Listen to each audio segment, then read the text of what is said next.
Go. Okay. Well, first of all, many thanks for having me to lead this panel. Many thanks to Robert-Jan Wille and for his wonderful lecture on the stratosphere in history and German research into that area and further topics related to that. Many thanks to Johan Schot on the deep transitions and his explanations of his research. My name is Timo Houtenkamer. I studied history here at Utrecht University, bachelor and masters. And I'm really looking forward to the discussion between you two. I'm going to ask you a few questions and we'll let it go from there, see what pops up. And in the last 15 minutes of this panel discussion, the audience can ask some questions as well. So Dimitris, you will collect the audience questions and redirect them to us. Is that correct? Yes, that's correct. Great. Thank you. In this panel, we are primarily going to talk about the why of environmental history. So why should we do this? So why should we address this topic as historians or as transdisciplinary researchers, perhaps? We're going to talk about that as well. More particularly, why do students, assuming that the largest part of our audience is at this moment studying history, and future historians, for that matter, need to address the environment in their work. So we have this concept of the Anthropocene, the notion that we are now living in a geological epoch in which human behavior is fundamentally influencing nature and climate change, or the climate in general. And to what extent, and this Anthropocene started at some point in history, and there's a lot of debate about when this exactly started, but we can assume that it started somewhere. So to what extent does this notion actually force us to do environmental history? Because if our actions influence nature and the climate and vice versa, do we not have to take this into account? That's the primary theme of this panel. Lisbeth van der Grift has already mentioned many topics that can be addressed by environmental historians, and she provided many convincing reasons why environmental history is highly relevant, of course. And this panel continued this train of thought. So I'm asking you basically to convince our students to address these kind of topics, these kind of issues of environmental history. So the first question, as I already introduced this, I would like to ask you is, to what extent does this notion of the Anthropocene, this geological epoch in which human behavior is influencing the Earth's climate, actually force us as historians to take environmental factors into account when writing history? So perhaps could you both respond to this question? I'm wondering how you stand toward this notion. Robert-Jan? Well, thank you, Timo, for this nice introduction. I think it's a really great question. I think it's also a very an important question. So how would you go from saying environmental history is relevant to everyone should do environmental history? And I think that's maybe the step is a bit, I would say, too large, of course. And the historian is, of course, tempted to say, well, maybe we shouldn't force ourselves to do things. And I think you have to imagine types of history that are not benefiting from this perspective. So what kinds of history we can't do anymore in the Anthropocene? And if that's the case, we should do them, nonetheless. So I think it's important, first of all, for all historians that we deal with this question before deciding whether we should go attempt being a historian in the Anthropocene. For me personally, it's a bit like preaching for my own what the Dutch would say, the preek voor eigen parochie, is that you're preaching to the choir. That's what English would say. Just to say that we have to study the Anthropocene because, well, I'm a historian of the sciences that produced the Anthropocene. I'm a historian of the, and many of us think that Anthropocene is like a geological concept because it's about a geological time frame, but in actually it's a concept from atmosphere physics. It's even for geologists a very new approach to deal with geological times, because normally a geologist would define a period, a geological period, through excavations and through stratigraphy. But this is more about prognostics, about future about future geologists. What would they see when they would excavate? And the interesting thing here is it's an atmospheric chemistry thing. It's Paul Crutzen who introduced the concept of the Anthropocene, who passed away a few weeks ago. Others already introduced the concept a bit earlier, but it's Paul Crutzen who created this episode. And for me, so it's important to realize, where does this concept of the Anthropocene come from? But should we adopt it as uncritically as historians? That we shouldn't. And I think that it's important to deal with the environment because it's a reality, but we should also really critically negotiate with the terminology that's not coming from history. That would be my first approach. Okay, so we should borrow some of its approaches, but we should not do that uncritically. We have to keep our own discipline to a certain extent intact as well. Well, keep the things that are good in our discipline and throw away the things that are bad, right? So that would be my pragmatic approach. That's a good point. Johan, what do you think? Okay, so I think history is always shaped by current concerns. This was the case in 20 years ago, 30 years ago, 40 years ago. So there's no objective reason to include something in history and exclude something else. It's a decision, and it's partly a political decision. For example, for a long time, gender was not part of history. So gender history hardly existed. History was about men, basically. Of course, this has changed. Class is the same. So do we write a history from the elite point of view, or do we write a history from below? So nowadays, because of current concerns, environmental history is emerging. So we have a new concept, but also a new set of agents to include, because we now see that the environment has agency. The climate is influencing our history.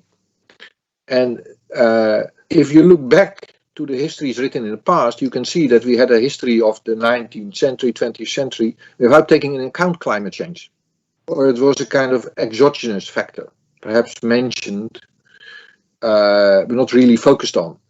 But I think, given the fact that the challenges we face today as a society, the biodiversity crisis, but also, I must say, the inequality crisis, which is connected to the climate crisis, because the climate crisis and the biodiversity crisis is about who will gain from it, because there are people who will gain from it, and there will people who will have to bear the consequences, so the impacts. So you can address climate change through measures which really impact the poor and not the rich, basically. So for me, climate change and environment is always also a social issue, not just a green issue, so to say. But if we take into account, yes, we have to enlarge history and integrate a new topic. And we can partly do that by developing environmental history as a kind of subfield, like happened to gender history. We also need to think about it as a broader category that influences many types of research. Of course, it really depends on your research question and so on, whether you should include it. But if you talk about general history as a discipline, yes, environment should play a much larger role than it did in the past, I would say. So history needs to, as a discipline, needs to move on. On the Anthropocene, well, if you look at the long-term perspective, when humans arrived somewhere and developed themselves, mass killing of animals followed. This has happened, for thousands of years. So what changed is, of course, the scale. and the speed. And this is connected to what I called in my talk the first deep transition, the introduction of a new set of infrastructures and technologies that really helped us to master the environment and to shape it to our will. And this is the core of the Anthropocene concept, the fact that humans now can not only destroy nature as a consequence, unintended consequence, but in fact as an intended consequence. They are capable of doing it, and they are doing it as we speak. So the real challenge is, there's a really big challenge, because we need to reimagine the future. And we can only do that by reimagining the past. So we need to rewrite the past in order to think in new ways about the future. I would fully agree with that. We have to really think differently about the past in many ways, and that would be and one of the things that I really liked about your talk, Johan, is your introduction of the whole idea of the socio-technical the socio-technical system. And I think for me, my question to you, Johan, in what ways can we as historians learn from looking at things from a systems perspective? I think that is something that we can project on the past a bit more, maybe. Well, systems, okay, you have to think, the way I think about systems is, okay, what are the basic units in an economy or a society? And let's say a sociologist would say families, nation states. So you look at groupings, and that's what many historians do. So this is a lens. And it's a useful lens. Economists will look at sectors. So in my research, I look at systems of provision for basic needs. So as I explained in my lecture, you have a system of provision for healthcare, for example. And nowadays it's hospital-centered. This was not the case in the early 19th century. We had a completely different healthcare system. Now we have a system which is hospital-centered, high-tech centered, and for example, a lot of alternative medicine is not seen as part of the system. It's excluded. So we have a very particular way of understanding health in the Western societies. Of course, it's very different, really depends on the context. But the good thing about systems is that you integrate production and consumption and distribution in the system. Because in history, if you look, some people focus on the supply side, and other people look at what you may call the demand side. And in a system perspective, you include everything what is necessary. So the politics necessary, the technology necessary, the users, the culture, to provision a certain basic need. So I would say that's the power of this perspective. For me, that would be very important to look at history from a more systems perspective, but also, and maybe I could articulate a bit more what I mean with a critical use of these kind of theories. In a way, for example, if you think about systems, the whole concept of system, I'm always thinking about the German concept, the Staatensystem, the whole idea of 18th century European states in a kind of post-Westphalian treaty system communicating with each other, but it's also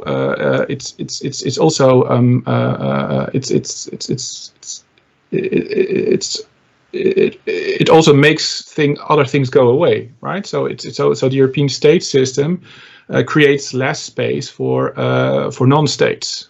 So I'm very much interested in the way that systems tend to cannibalize, and especially when you see, for example, when you study the 20th century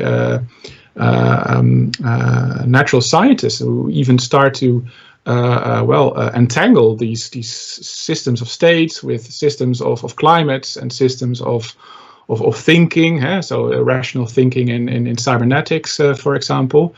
What you see then is that some things are then suddenly out of the picture. So maybe for me, also the tasks for a historian could be to benefit from a systems perspective, but also try to look at things outside the system, like out of the box thinking, outside the system thinking. I think a historian is uniquely positioned to do that. I agree with that. So therefore, in my talk, I talked about dominant practice, which is relating to system, and alternative practices, which is related to this niche concept. So as historians, we need to look at hidden alternatives or roads not taken. Mm-hmm. And history is a set of scenarios. That's another way, because I'm involved in scenario making for the future. But history is also a set of scenarios. And one scenario, in a way, became dominant, but you always see other scenarios also unraveling in history. And they can sometimes stay hidden for a long time, and then they pop up. So history is layered. That's another way of saying it. It's layered, and several developments happen simultaneously. And it's the task of the historian to look at what becomes dominant and why, but also, as you say, what is not visible anymore, and make that visible.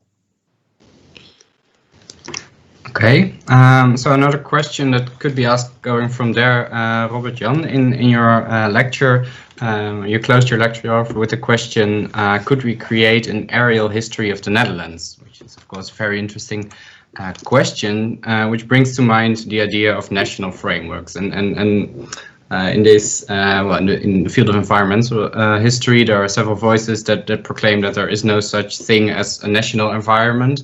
Lisbeth van der Gift, for example, also pointed out that there is no such thing as British fishes, or perhaps there is, but not by their own consciousness, at least. So what do you think? Is the national framework, is it even possible when writing national history? Can we write an aerial history of the Netherlands? Yes, well, the yes and no is the answer here, of course. It's good that you bring in Lisbeth's remark on British fish. I think we also today we have to represent the other speakers who spoke here today, and so I'm also trying to include what the others have said earlier today.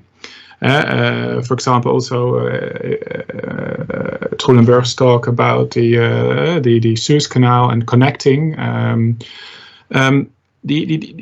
I think Ernst Haeckel here, for example, could also be a very interesting role model here. He was an international cosmopolitan scientist who nonetheless claimed to be to like German science. So in a way, he was also considered a German nationalist. It's not just about claims, though. I don't think we can say that the air doesn't have any borders, and that there's no such thing as Dutch air, or that there's no such thing as British fishes, because there are borders in nature, and even my atmosphere physicists try to demonstrate that the air is not like a uniformal a mass of air floating above us, but instead it's bordered. It has layers, like the Earth has. At the same time, oceanographers did the same. They said, well, the ocean, it's not just one universal body of water. It has currents. It has depth. It has 3 dimensions.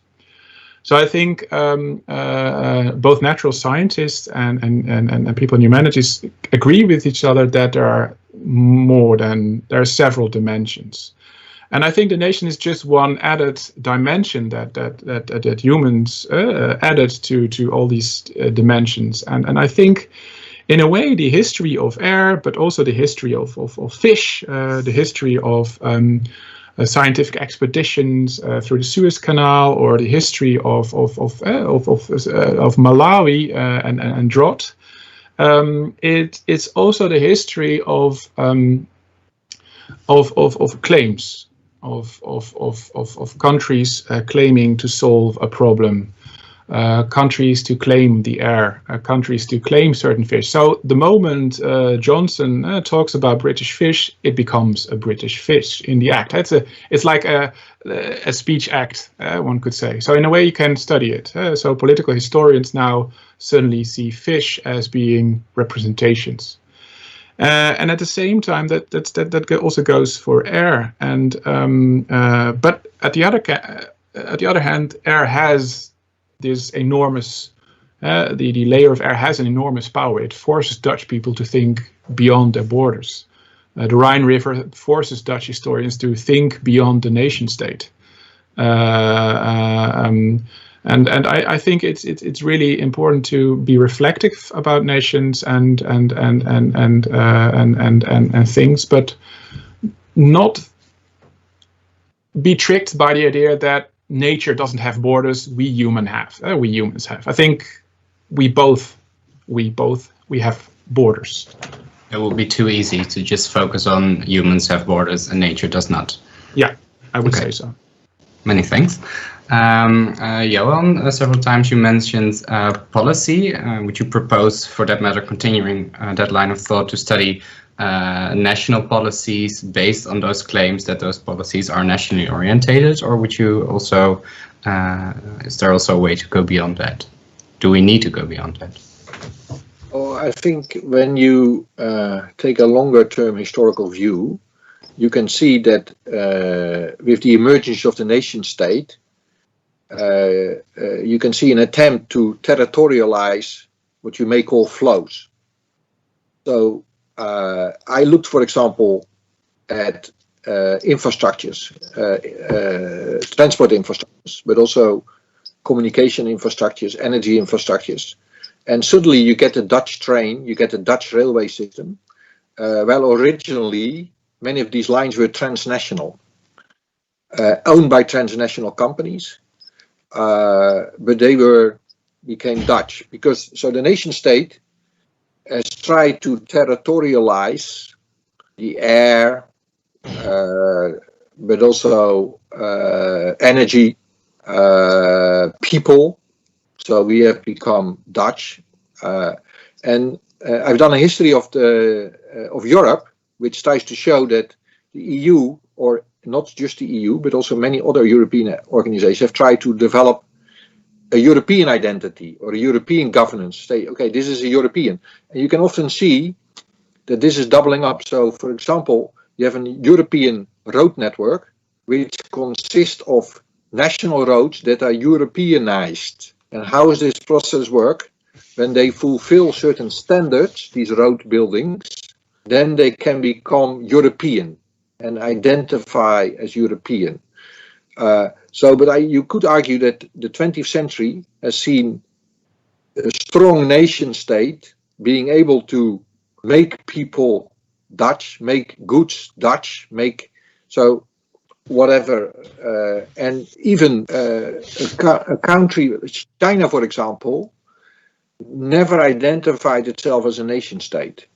But to enter the international scene, to enter the UN, they had to become a nation state. So the biggest export product of the West, in fact, has been the concept of nation state.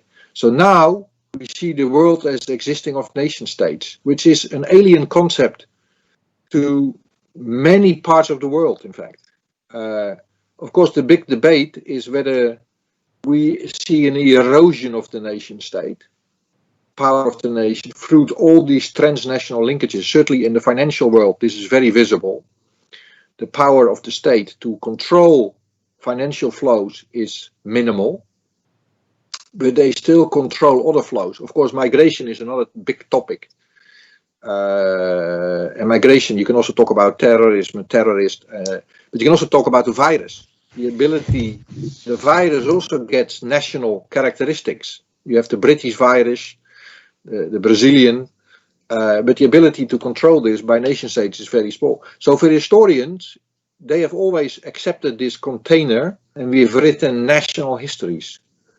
And I think that's one of the, well, you could call it the transnational turn, which is already happening for 20 years in history, that people start to understand that we need to focus a lot more on these transnational connections. But one of the big questions for the future is who will have the defining power on us, on people, on flows, and whether this will change, or whether this will become more fragmented, whether we see a new re-emergence of empires, for example, like the Ottoman Empire.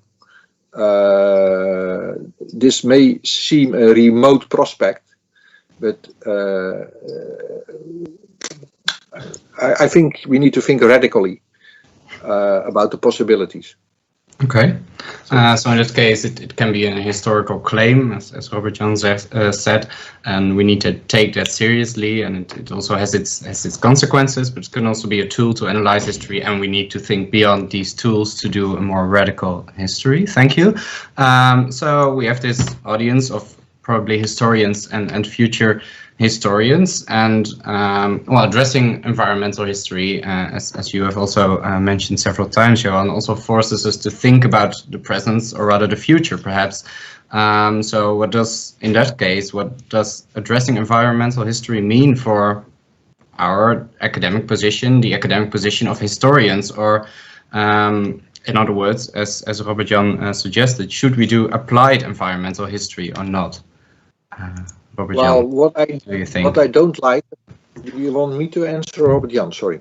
First, Robert Jan, perhaps? Oh, no, but Johan wanted to already say something. Just maybe let's start with Johan, then I'll answer to. Yes, then you can follow up. That's also. It's also nice to be in as a second speaker. Yes, I agree. Okay, so I really embrace the intentions behind the notion of applied history, in a sense that history needs to address the concerns and the troubles of our current time. Mm-hmm. And in fact, it always has done so. What for me is important, that we do this in interaction with the other sciences, because we need to focus on problems. Let's say if we want to address climate change, there's an historical context to this.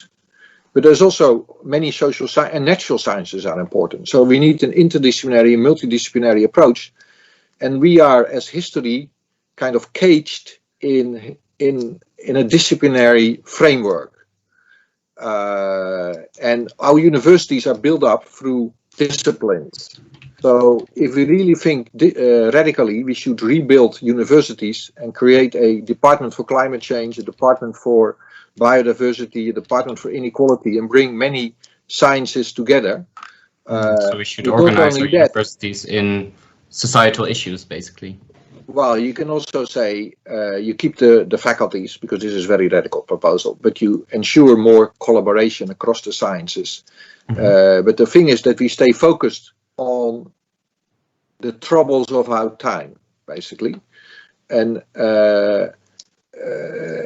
that we also communicate with external stakeholders, because I think history is really shaping how people think, and it's their identity is connected to it. Think about yourself. If you would not know your own history, who would you be? And this is the same for societies. So I think historians should engage a lot more with their publics and see these publics as equal partners. And I call this transdisciplinary research. And so develop new research practices in which they interact with the stakeholders of their research. I would not call this applied, because applied, the problem is then people say, oh, it's just applied research. It's not fundamental research. I think we need to ask fundamental questions in an applied context. Okay. It's not applied in terms of its questions. Sorry for the long. No problem. It's all very interesting, but I'm just a bit looking at the time. Thank you. It's a clear conclusion. So we need to look at applied. We should not see it as just applied history, but we need to address those fundamental issues nonetheless. Robert Jan?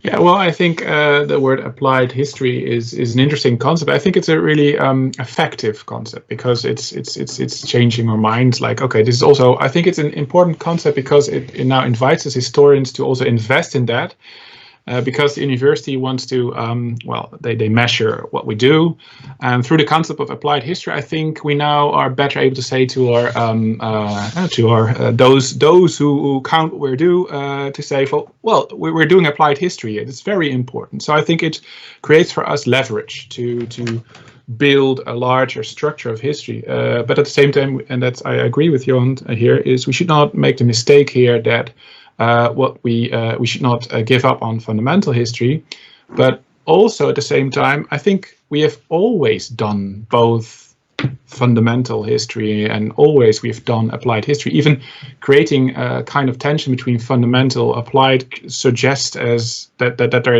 are completely different things. More than every science or every form of scholarship, I think historians talk to the public. But I think what historians could copy from natural scientists in this aspect is a kind of functional schizophrenics, that you do one thing there and that you do another thing there. That's how the natural scientists work, right? They have their work at CERN, they have their work at the laboratory, and then they go to the interviewer and they go for the public, and suddenly they tell a different story because they tell the public story, they tell the popularized version. I think in a way we can learn from that by more making a bigger separation between fundamental questions and then also challenge ourselves. But why am I doing this? And what are our applications? So we have to think about our application. We're not the end product. We're not just producing another book that someone has to read. No, we really have to think about what people are going to do with our knowledge. We're also in the middle of a knowledge. We're a node in a knowledge network, and we have a responsibility of creating applicable knowledge, I think. Although these terms, I mean, Johan Schot also knows. I mean, these terms they're laden. They have a history themselves. But let's adopt these terms for now. Be very pragmatic about it. And more concrete. So what could be applied environmental history? I think applied environmental history is I think Lisbeth van der Gift gave the best examples in her first lecture. What you show to politicians and tech people, you show them that history has a path dependencies. How did things come about? And also, Johan Schot showed history can show the hidden trajectories, right? So let's keep giving the audience all these gems, all these forms of usable knowledge and usable information. That would be my take. Thank you. So basically, those dead ends in history are exactly what makes our discipline valuable in these matters. Yeah, or show them that they were not dead ends at all. Actually, they were like undercurrents. Or you didn't use the word undercurrents. You did use the word undercurrents, right? Yeah. Okay. And they're still with us, and they also have shaped our history. Well, it would be a nice way to continue to the audience questions, because the first question I see here is, do you think that environmental history should be part of the history BA program? And let me ask you that question first, Robert-Jan, and then tweak it a bit to Johan. So, Robert-Jan, what do you think? Should it be an essential part of the history bachelor's program? Here's the question, of course. If enough students want it, then of course university decides it's going to do it, because it's a market of demands. And at the same time, I think it's good to have environmental history within history. I think it's very charming what Utrecht historians are doing now, where historians from different departments, economic history, political history, international relations, are looking at the environment in their own disciplines, and we should not throw away that richness. That's where I'm conservative. I think we should value that. I think there are already many interesting things going on, and what would be nice then if in the end students are then invited, or maybe, but there are also already many other opportunities, right? Here at the natural science faculty, there's a history of science program. At the geography of the Copernicus Institute, at the Geoscience Institute, there's also minors to do with somewhat historical approaches to the environment. So I think Utrecht already offers a lot, but I think through conferences such as these, those are the best things to change the discipline. I'm a bit, I'm a big fan of keeping the infrastructure as it is, but do a much more radical landslide of environmental history over all the traditional approaches. Great, thank you. Johan, perhaps I'm now a bit forcefully opposing you to Robert-Jan, but do you think there should be a history bachelor's program at all when we need to address these matters? Well, to some extent, universities need to be conservative because there are many fashionable things. At the same time, they need to allow for innovation. And one of the things I would like to promote is community engaged learning. Because I think environmental history is particularly relevant to stakeholders outside the university.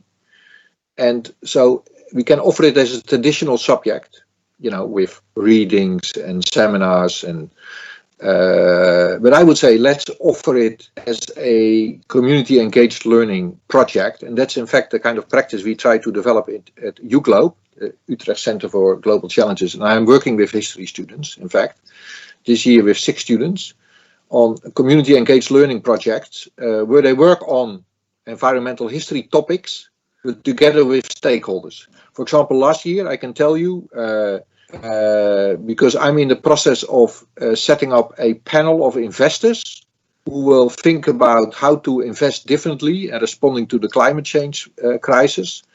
But these investors need to challenge their own worldviews. So the students looked at some of the pandemics in the past and how that changed international organizations who are investing in science and technology. So you can do, and from this history students work, they presented that to investors, and they also, it will influence my future work. So that's just one example, but I would say let's not just change the topics, but also how we teach. Okay. Well, the next audience question actually follows up on that point greatly. So thank you, Johan. This question is to you, I suppose. Do you think by using history to study deep transitions, you're using it as more of an exact social science instead of more humanities-based approach? Okay, I don't believe so much in this distinction because I think any good social scientist is an historian. And any good historian is also a social scientist. Why? Because what is social science? Social science is more focused on theory and concepts. But they are ways of interpreting the past. So they can be mobilized and used.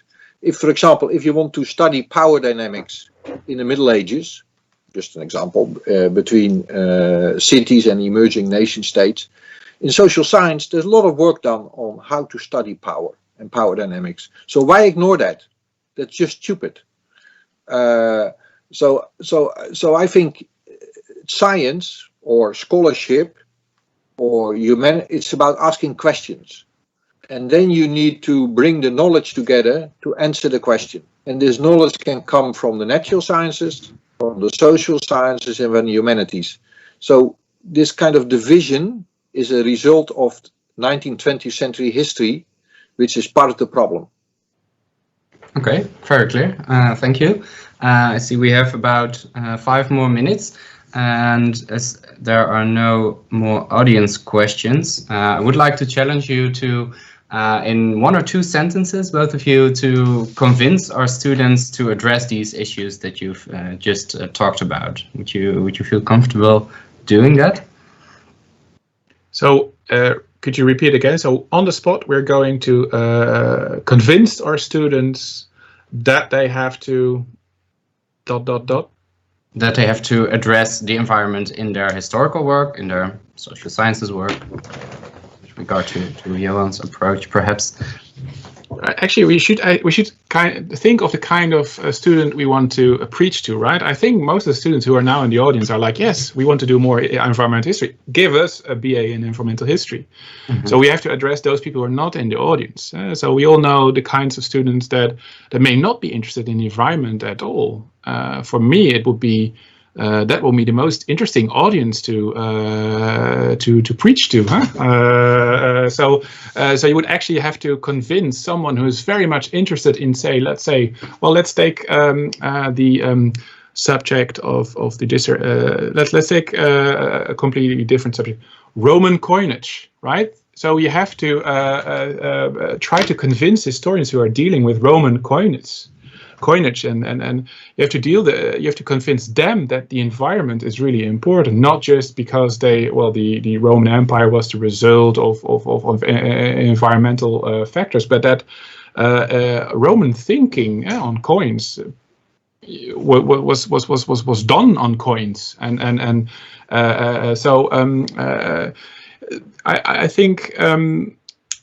I think it's really important that students realize that even if you don't like the environment as a theme, you have to engage with it. Also, for yourself to realize that, maybe the most important question for me would be, so if everything is the environment,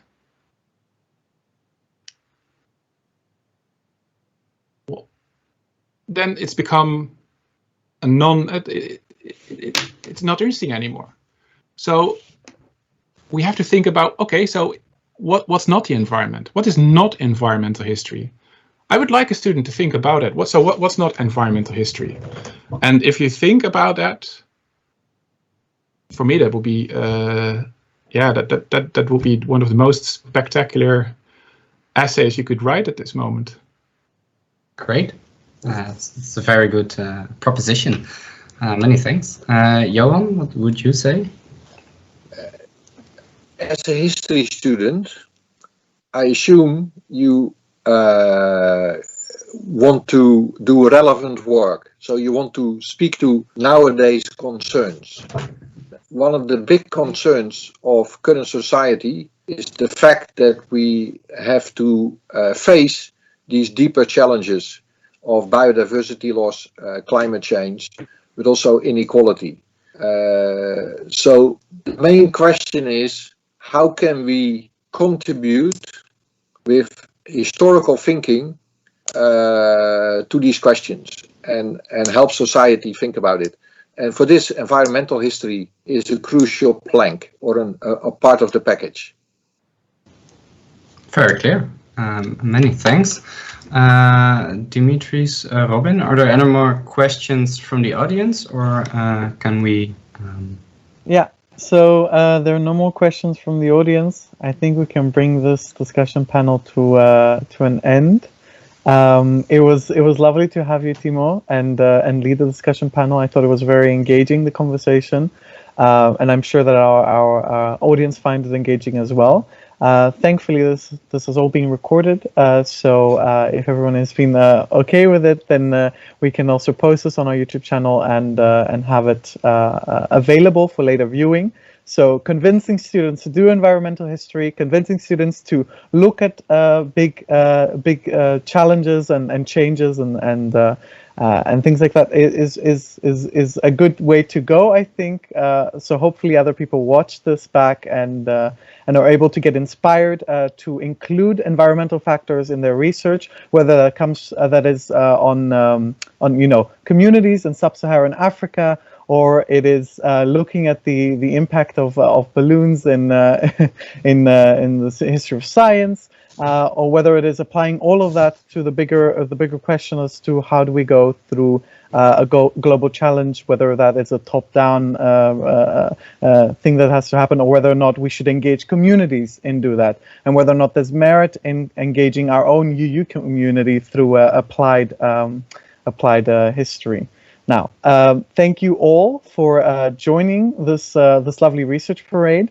I will remind you that in your email there's information about a small gift that you can receive next week, filled with sustainable products that you can enjoy in theme with the research parade. And that's all. So thank you very much. Thank you. Thank you for organizing this.